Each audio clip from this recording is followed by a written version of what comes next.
Guys, এখানে কি হয় দেখেন তো। আমরা দুজনেই গিল্ড ওয়ার স্টার্ট দেই। আজকে গিল্ড ওয়ার ম্যাচ ছিল। তো এখানে আমাদের সাথে আমাদের অপোজিট টিমে পড়ে যায় রিয়েল টক্সিক গিল্ডের প্লেয়ার। তো আমাদের ওটা হচ্ছে আমার ভাইয়ের গিল্ড, তো ওই গিল্ডের প্লেয়ার পড়ে যায় আমাদের বিপক্ষে।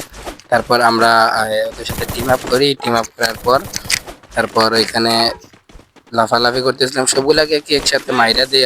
আমরা দুজন ছিলাম আর ওরা ছিল চারটা, ওদের ফুল স্কোয়ার ছিল আর আমরা দুইটা ছিলাম। তো এখানে মেডি খুঁজতেছি, দেখি যদি লাস্টে জন পুশ দেওয়া লাগে তাইলে মেডি খুঁজতেছি, বাট পাই নাই। তবে তারপর ওদের সাথে কিছুক্ষণ পর বলি, ওরা ওরা বলছিল আমাদেরকে কিল দিয়ে দিবে, বলছিল বইয়া দিয়ে দিবে, তারপর একটারে মাইরা দেয়। তারপর আমি এইটারে রিভাইভ করি। রিভাইভ করা আমার কেউ ড্যামেজ দিয়ে দিয়েছিল, তারপর আমি ওরা রিভাইভ দিই। রিভাইভ দেওয়ার পর ওদেরকে আমরা চাই মাইরা দিতে, বাট ওদেরকে পারি নাই। আরো কিছুক্ষণ লাফালাফি করার একবারে শেষ জন চলে আসে।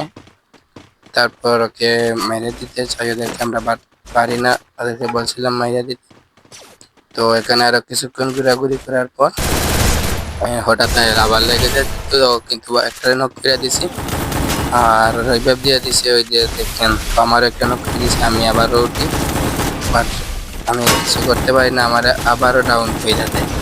আর ডাউন করে দেওয়ার পর আমাদের প্লেয়ার ওদের ডাউন করে দেয়। তারপর ওদের প্লেয়ার এসে বুইয়াটা আমাদের কাছ থেকে নিয়ে নেয়। আমরা মারতে পারি না একটাকে, এখন করে যে দেখুন তারা বুইয়াটা নিয়ে নিছে। তো যাই হোক, অনেক ভালো লাগছে। গেট আমাদের সাথে পড়ে গেছিল।